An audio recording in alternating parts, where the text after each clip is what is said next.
آج انشاءاللہ تعالی ہم سورۃ الانفال کی آیت نمبر 48 پڑھتے ہیں اور اس آیت کو سمجھنے کی کوشش کرتے ہیں۔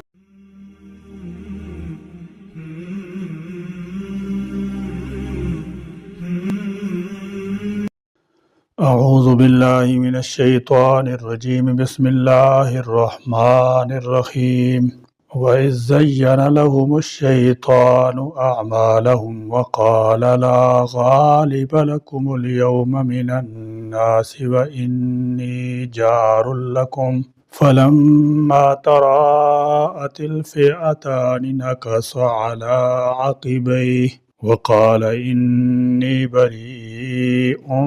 مِّنكُمْ إِنِّي أَرَىٰ مَا لَا تَرَوْنَ إِنِّي أَخَافُ اللَّهَ وَاللَّهُ شَدِيدُ الْعِقَابِ۔ وَإِذْ، اور جب زَيَّنَ مزین کر دیے، لہم ان کے لیے، الشیطان شیطان نے، اعمالہم ان کے اعمال کو۔ اللہ تبارک و تعالیٰ کا ارشاد گرامی ہے، تاللہ لقد ارسلنا الى من قبلک فزین لهم الشیطان اعمالهم فهو ولیہم اليوم ولهم عذاب علیم۔ اللہ کی قسم، بلا شبہ یقیناً ہم نے تجھ سے پہلے بہت سی امتوں کی طرف رسول بھیجے، تو شیطان نے ان کے لیے ان کے اعمال خوش نما بنا دیے، خوبصورت کر دیے، سو وہی آج ان کا دوست ہے اور اسی کے لیے دردناک عذاب ہے۔ اللہ تعالیٰ ذکر فرما رہے ہیں کہ سابقہ امتوں کی طرف بھی میں نے رسول بھیجے تھے، تو انہوں نے رسولوں کی تکذیب کی، اس لیے اے محمد صلی اللہ تعالی علیہ وسلم، سابقہ رسولوں کی زندگی تمہارے لیے نمونہ ہے، آپ اپنی قوم کی تکذیب سے غمگین نہ ہوں۔ مشرکوں نے جو رسولوں کی تکذیب کی تھی، اس کا سبب شیطان ہے۔ شیطان لعین نے مشرکوں کو ان کے اعمال مزین کر کے پیش کیے، فَهُوَ وَلِيُّهُمُ الْيَوْمَ، یعنی آج وہ عقوبت سزا میں ہے۔ شیطان ان کا دوست ہے مگر انہیں خلاصی نہیں دلوا سکتا، اور نہ کوئی ان کا فریاد رس ہے، ان مشرکوں کے لیے دردناک عذاب ہے۔ وقال، اور اس نے کہا، لا نہیں، غالب کوئی غالب آنے والا، لکم تم پر، الیوم آج کے دن، من الناس لوگوں میں سے، وانی اور بے شک میں، جارن ہمسایہ ہوں، حمایتی ہوں، لکم تمہارا، جارن کا معنی یا معین مددگار، ناصر یعنی حمایتی مددگار ہے،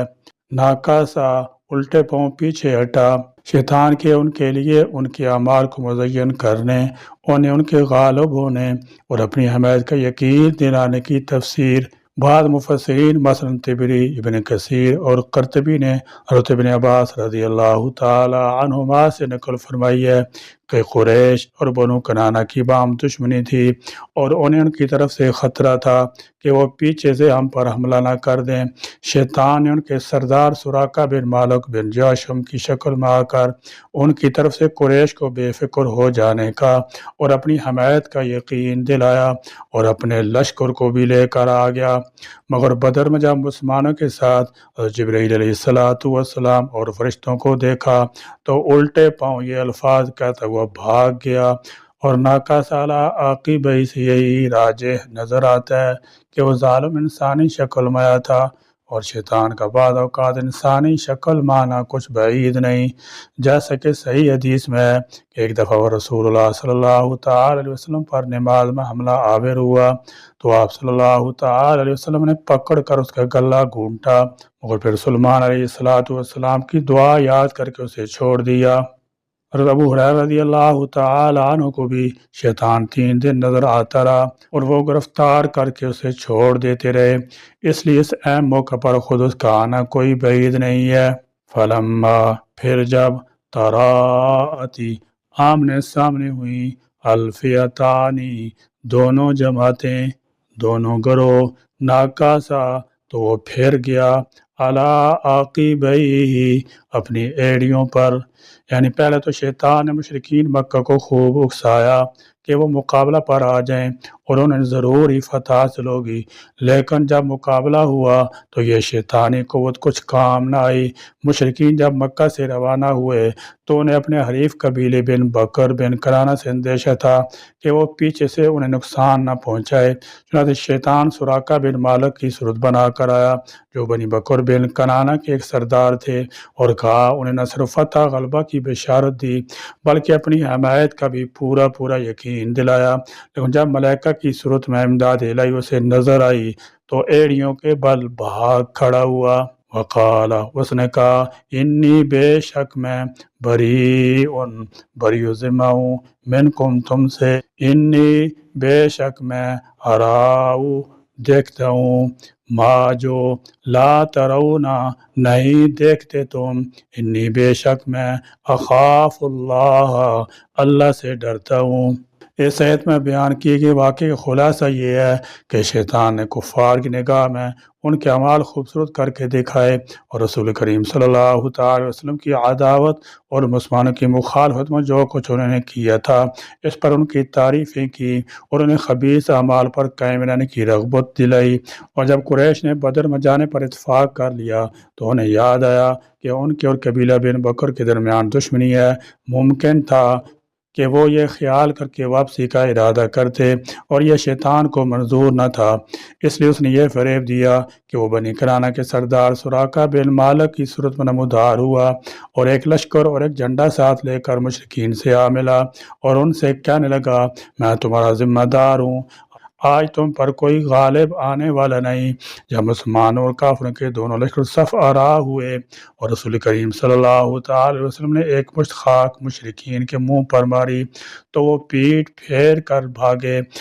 اور حضرت جبرائیل علیہ السلام ابلیس لعین کی طرف بڑھے جو سراقہ کی شکل میں حارث بن شام کا ہاتھ پکڑے ہوئے تھا۔ ابلیس ہاتھ چھڑا کر اپنے گروہ کے ساتھ بھاگا۔ حارث پکارتا رہ گیا، سراقہ، تم نے تو ہماری ضمانت لی تھی، اب کہاں جاتے ہو؟ ابلیس کہنے لگا، بے شک میں تم سے بیزار ہوں اور امن کی جو ذمہ داری لی تھی اس سے سبکدوش ہوتا ہوں۔ اس پر حارث بن شام نے کہا، ہم تیرے بھروسہ پر آئے تھے، کیا تم اس حالت میں ہمیں رسوا کرے گا؟ کہنے لگا، میں وہ دیکھ رہا ہوں جو تم نہیں دیکھ رہے، یعنی میں مسلمانوں کے شانہ بشانہ فرشتوں کو دیکھ رہا ہوں۔ بے شک میں اللہ عز و جل سے ڈرتا ہوں کہیں وہ مجھے ہلاک نہ کر دے۔ جب کفار کو ہزیمت ہوئی، وہ شکست کھا کر مکہ مکرمہ میں پہنچے تو انہوں نے یہ مشہور کر دیا کہ ہماری شکست ہزیمت کی وجہ سراقہ بنا ہے۔ سراقہ کو جب یہ خبر پہنچی تو اسے بہت حیرت ہوئی اور اس نے کہا، یہ لوگ کیا کہہ رہے ہیں، نہ مجھے ان کے آنے کی خبر نہ جانے کی خبر۔ تو قریش نے کہا، تو فلاں روز ہمارے پاس آیا تھا، اس نے قسم کھائی کہ یہ غلط ہے۔ جب انہوں نے اسلام قبول کیا تو انہیں معلوم ہوا کہ وہ شیطان تھا۔ واللہ، اور اللہ، شدید العقاب، سخت سزا دینے والا ہے۔ فرمایا اس بات کو دھیان میں لاؤ، وَزَيَّنَ لَهُمُ الشَّيْطَانُ أَعْمَالَهُمْ، جب شیطان نے کفار کے اعمال کو ان کے لیے خوشنما بنا دیا، خوبصورت بنا دیا۔ غرض ہے کہ شیطان نے کفار کے اعمال کو ان کی نظروں میں مزین کر کے دکھایا۔ وَقَالَ لَا غَالِبَ لَكُمُ الْيَوْمَ مِنَ النَّاسِ، آج کے دن تم پر کوئی غالب نہیں آئے گا بلکہ تم ہی غالب ہوگے۔ وَإِنِّي جَارٌ لَكُمْ، اور میں تمہارا امیتی ہوں۔ مفسرین فرماتے ہیں کہ شیطان اللہ سے نہیں ڈر رہا تھا، یہ اس کا جھوٹ محض ہے۔ اگر اسے اللہ کا ڈر ہوتا تو وہ فوراً طیب ہو جاتا، مگر ایسا نہیں ہے، کیونکہ وہ جانتا تھا کہ اسے قیامت تک مہلت ملی ہوئی ہے، تاہم اسے خوف یہ تھا کہ کہیں قیامت ہی برپا نہ ہو جائے اور وہ ہلاک ہو جائے۔ دوسری بات یہ بھی ہو سکتی ہے کہ شیطان اپنے خوف مطلب جھوٹ بولا ہو، کیونکہ جھوٹ بولنا اس کا کام ہے، وہ ہمیشہ انسانوں کو دھوکہ دیتا ہے۔ سورہ نساء میں یعدہم ویمنیہم وما یعدہم الشیطان الا غرورا، شیطان لوگوں کو وعدے دلاتا ہے اور امیدیں دلاتا ہے، اور شیطان جو کچھ وعدے دیتا ہے وہ دھوکہ ہی دھوکہ ہے۔ سورہ حشر میں کمثل الشیطان اذ قال للانسان اکفر، جیسا کہ شیطان انسان کو کفر پر آمادہ کرتا ہے، فلما کفر، پھر جب وہ کفر کرنے لگتا ہے، قال انی بریء